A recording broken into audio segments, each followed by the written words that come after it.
Guy Tétrault. Écoutez, j'ai lu beaucoup sur votre sujet. Vous avez collaboré, publié des livres sur les Védas, sur les sagesses anciennes. Vous avez fabriqué des 10 sites web. Vous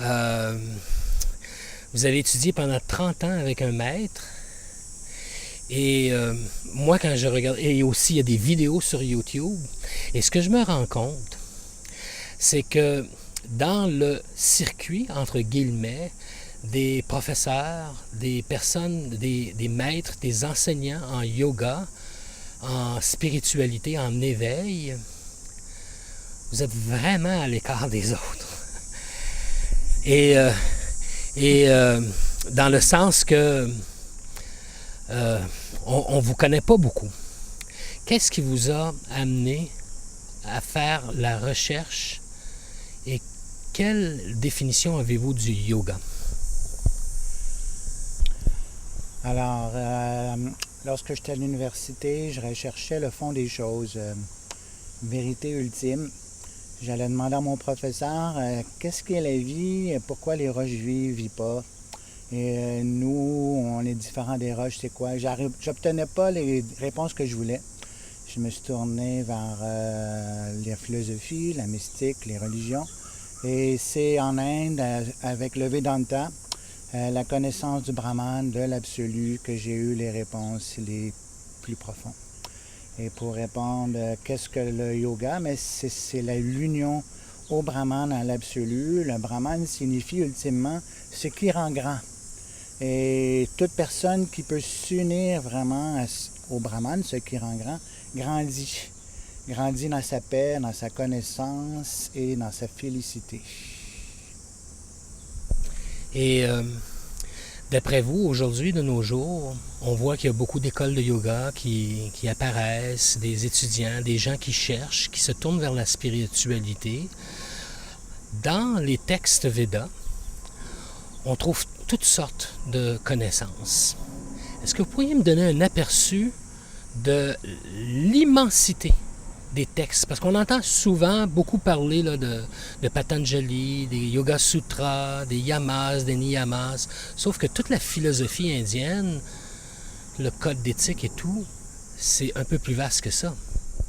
Alors, Yoga Sutra de Patanjali, c'est vraiment un texte secondaire qui est limité à quelques rares personnes normalement qui vont aller dans ce qu'on appelle le Ashtanga Yoga, le yoga en 8 phases. Il n'y a pas grand monde qui pratique vraiment ça en Inde. L'Occident est tombé là-dessus avec des listes parce que c'est très technique et l'Occident aime tout ce qui est technique. Et le mot yoga, on entend en Occident, c'est surtout mouvement corporel, hatha yoga, exercice physique, parce qu'en Occident, on est complètement obsédé par le corps et la santé. Et les gens, dans leur illusion et manque d'éveil, ils s'identifient totalement à leur corps, qui est juste un véhicule temporaire. Alors, la plupart du yoga, c'est mettre le corps en forme, hatha yoga. Et ceux qui veulent aller un peu plus loin dans la méditation, ils vont aller dans le Ashtanga, les 8 étapes de Patanjali, qui est la méditation par laquelle on veut obtenir au samadhi l'absorption totale dans la méditation. Mais c'est très secondaire et ça ne mène pas très loin pour la plupart du monde en Occident, parce que c'était réservé à des yogis, normalement, qui ont vécu toute une vie de yama et de niyama. Ça veut dire une vie très morale, très pure, agir par devoir toute leur vie. Ils ont renoncé à toute existence matérielle. Ils vont aller dans le fond des Himalayas pour méditer sans être dérangés par personne, pour suivre ce chemin-là. Mais c'est un yoga secondaire parce que ça amène un état d'absorption, mais absorption sur quoi? Si on n'a pas de connaissance préalable, on ne sait pas sur quoi s'absorber. Ça prend une connaissance préalable pour savoir sur quoi vraiment s'absorber. En Occident, on s'en sert de façon très, très technique sans avoir la connaissance de base du Vedanta, de c'est quoi le but ultime, sur quoi on devrait s'absorber. Et ce qui fait que personne ne parvient vraiment à un but qui est vraiment substantiel. Et pourquoi, d'après vous, l'absorption ne se produit pas?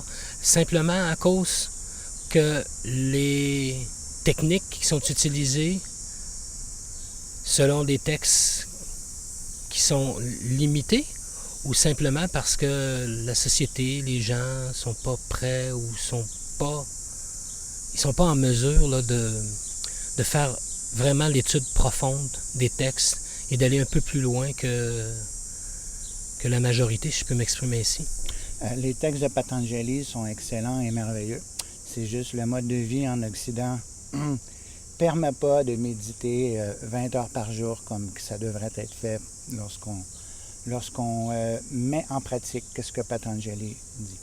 Les vrais textes védiques les plus intéressants et puissants et praticables par tout le monde sont comme la Bhagavad Gita, par exemple, qui a 700 versets à peu près, comme Patanjali Sutra, mais c'est plus pour le monde ordinaire. Et c'est des yogas beaucoup plus importants, beaucoup plus utiles qui vont être décrits dans la Bhagavad Gita, comme le Karma Yoga, l'art d'agir en se détachant du fruit de l'acte.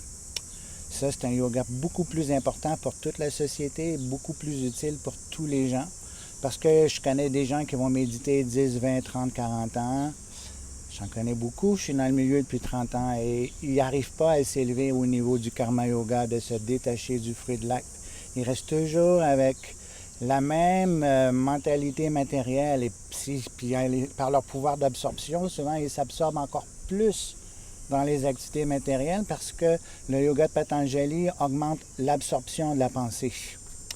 Alors, le premier yoga que la Bhagavad Gita va mettre de l'avant, c'est le Karma Yoga. Tu te détaches du fruit de l'acte. Tu n'agis pas pour ton plaisir égoïste, tu essaies d'agir par devoir pour te défaire du fruit de l'acte. Deuxième yoga plus important, Jnana Yoga, qui est le yoga de la connaissance, où là, on arrive à un éveil plus véritable. Qui on est vraiment? Bhagavad Gita commence par expliquer que l'âme est différente du corps. Le corps change constamment de la jeunesse à la vieillesse, à la mort. Et au moment de la mort,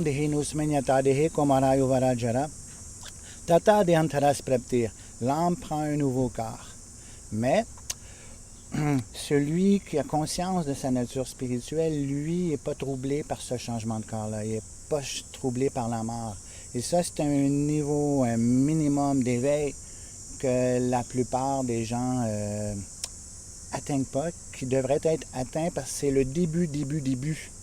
Et qu'est-ce que les gens vont appeler comme éveil aujourd'hui, la plupart du temps, on ne va même pas se rendre à ce niveau-là, de pouvoir agir au niveau de l'âme et de ne pas juste être esclave des besoins du corps.